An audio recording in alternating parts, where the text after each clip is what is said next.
Oh, look, it isn't my face again for what, the third time in a week? Unheard of, unbelievable scenes. How's it going, everyone? Welcome to the next video on this channel. 2020 hasn't been fun yet, has it? COVID-19 is spreading like butter, and not the good kind of butter either. The kind of butter that just... it's not really butter, it's trying to be, no one wants it, get in the bin. I've already run through some of my suggestions on what you can be watching on Netflix here in the UK at the moment. If you haven't seen that, link down in the description below. But look, I'm not the sort of person to single out things, right? This is an open space and we can talk about other things. So with that in mind, there's another huge corporation, the biggest maybe in the world, with a streaming service that we need to suggest things from. It's Amazon Prime Video. This one was a slightly more difficult list to put together.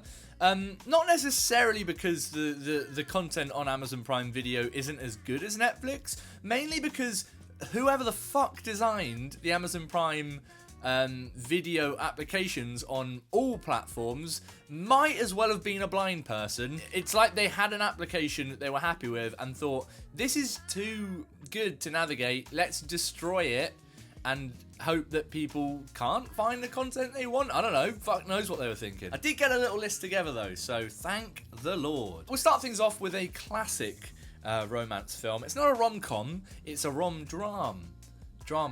it's romantic drama. It's The Notebook. Now, you might be thinking, I don't want to watch that at the moment because it's very sad and it'll make me cry.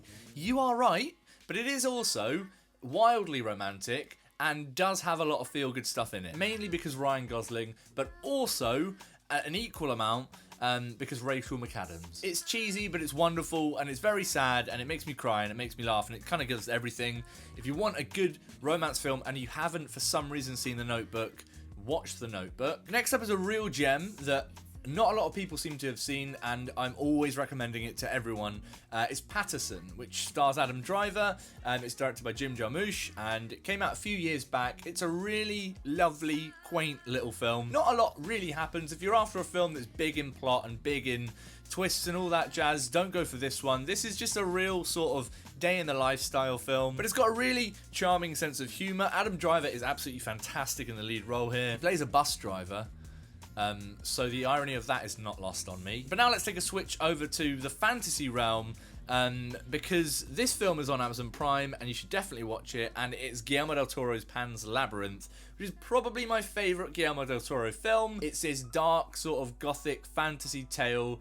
I won't say too much about it, you should just watch it if you haven't already. But it follows this young girl as she's navigating a pretty fucking horrible time in her life and in history during the war. It's quite a harrowing and depressing and brutal film in many respects, but it is also gorgeous and beautiful in that sort of typical Guillermo del Toro gothic sense. I mean, the creature design in this is amazing. You've definitely seen that guy with the eyeballs in his hands. If you haven't, well, it makes sense, you probably haven't seen the film, to be honest. But check it out. If you're a fan of any of Guillermo del Toro's other works, I strongly recommend Pan's Labyrinth. It is my favourite of his. And also, Guillermo del Toro is a big, cuddly man, and I love him. So it doesn't impact this film at all, but I guess it's a reason to watch Pan's Labyrinth. But now moving on to another one of my favourite directors, probably one of my all-time favourite directors, David Fincher. This one isn't Fight Club, which is also on Amazon Prime, I believe, at the moment. But this is one of those films which I think less people have watched than his bigger ones, but it is probably one of the best and is an amazing film nonetheless. It's Zodiac. When I first saw it, I didn't really know anything about it at all. I just sort of stumbled upon it on TV once.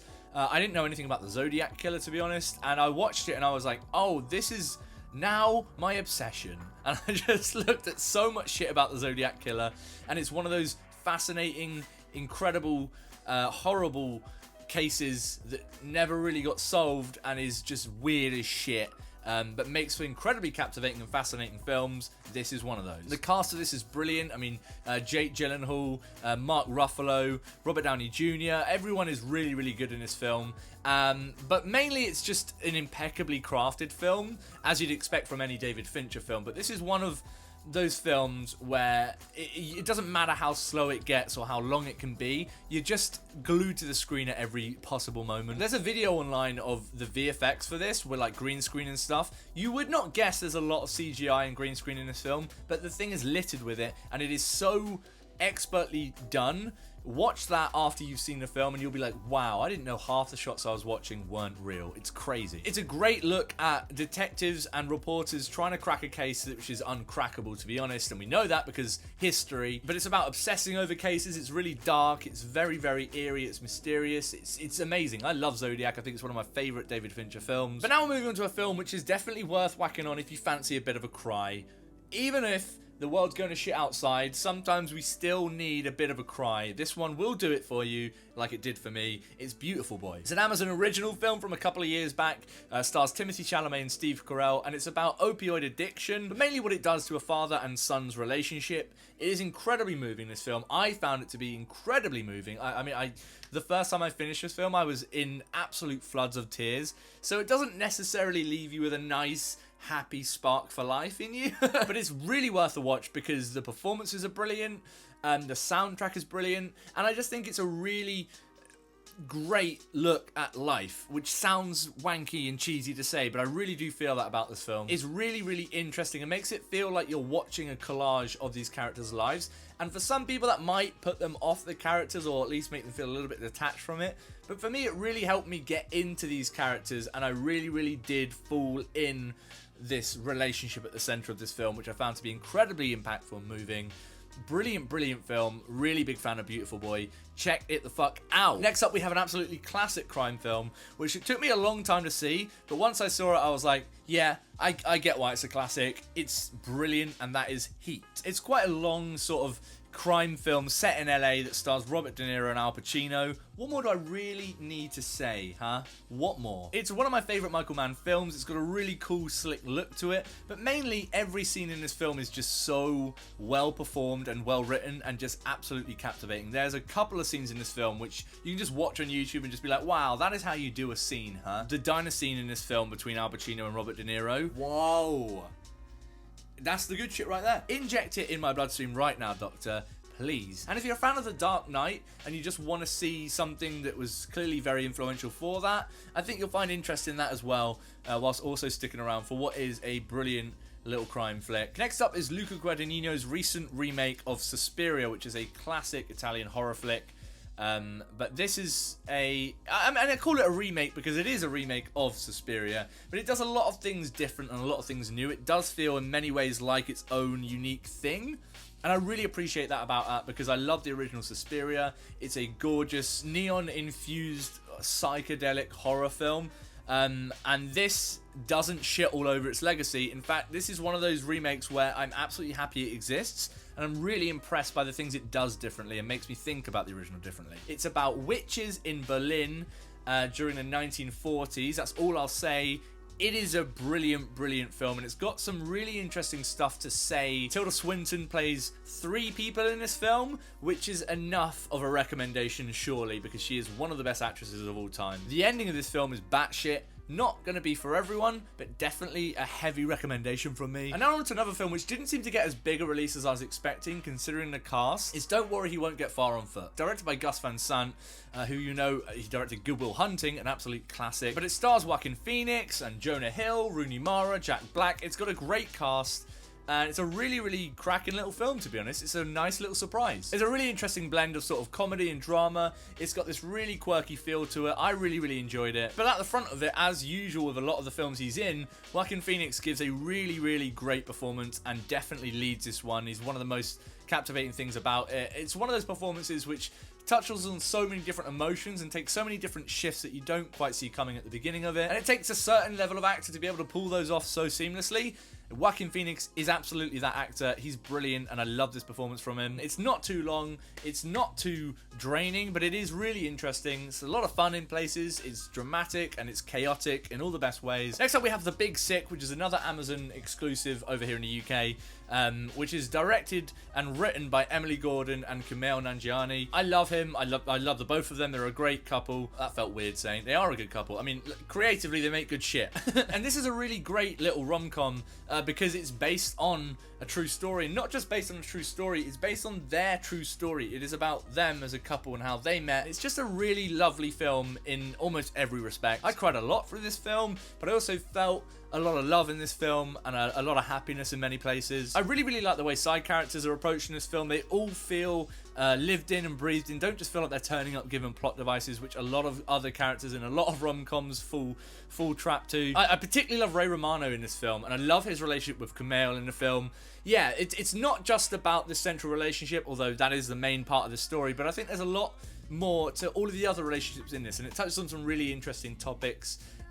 About different cultures, about different religions. I loved it. I thought it was a really brilliant film, and I definitely recommend it if you have not seen it already. Next, if you're in the mood for a good laugh, here's a good comedy for you. It's What We Do in the Shadows, which is directed by Taika Waititi. It stars Jermaine Clement, and it's basically a mockumentary following vampires in modern day as they live in their own vampire house and go about their day-to-day life.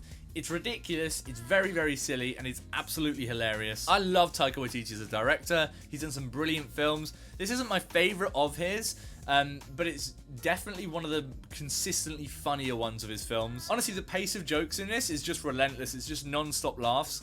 I find it incredibly funny. If you're a fan of good mockumentaries and you haven't seen What We Do in the Shadows, change it and watch it immediately. And now on to another recent addition to Amazon Prime Video here in the UK, which is Booksmart, the directorial debut of Olivia Wilde, and a brilliant little film. It's following two friends as they navigate high school, which, yes, sounds like a concept which has been done to death. In many ways it has, but I love the way that Olivia Wilde approaches this. She injects her own style to it, which makes it feel refreshing enough to feel worthy of watching, but also doesn't feel too different enough to steer away from the things that work really well about this genre. Yes, I don't need to say it again, I love coming of age films, but I love coming of age films that are set during this particular moment of teenagers' lives in high school.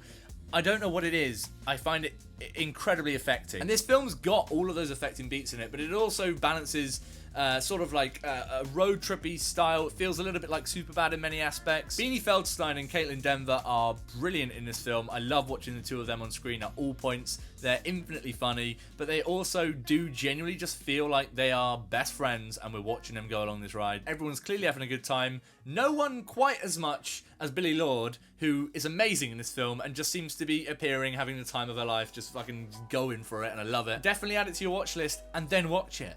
It just makes sense. But now I'm going to wrap this bad boy up with a very different U-turn on genres. It's a harrowing film. Maybe not the most light-hearted one to watch. Not a fun one really for the family, but one that is on Amazon Prime UK and I think is worth watching because it is really interesting, really captivating. It's The Hunt, which is a Danish film from a few years back starring Mads Mikkelsen.